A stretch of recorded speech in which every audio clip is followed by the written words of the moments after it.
A reading from the Holy Gospel according to St. Luke. At that time, so many people were crowding together that they were trampling one another underfoot. Jesus began to speak first to his disciples, "Beware of the leaven, that is, the hypocrisy of the Pharisees.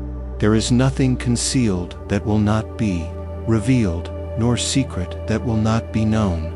Therefore, whatever you have said in the darkness will be heard in the light, and what you have whispered behind closed doors will be proclaimed on the housetops. I tell you, my friends, do not be afraid of those who kill the body, but after that can do no more.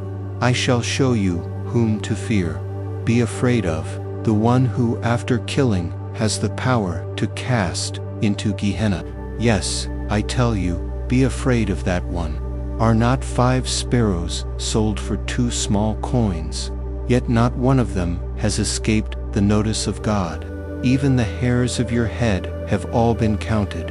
Do not be afraid. You are worth more than many sparrows." The Gospel of the Lord. Praise to you, Lord Jesus Christ. Worth more than many sparrows.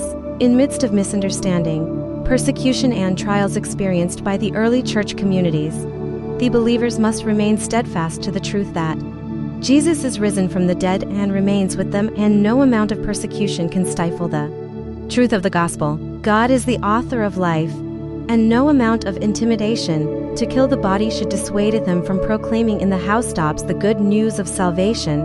Jesus reassures them of God's protection, for they are worth more than many sparrows. Sparrows and swallows build their nests in the Lord's house and seek the protection of his altar, but God, who regularly provides despots with food, also used them as food for humans. Sparrows are a poor man's food, selling 5 sparrows for 2 pennies. Turtledoves or pigeons are also a poor man's offering in the temple. Just as God cares even for the least and most insignificant creatures, like the sparrows, which are so common that they have very little commercial value, so does God have all our interests at heart.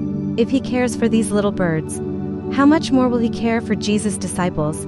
No disciple need be afraid, then, for he can truly say, God cares.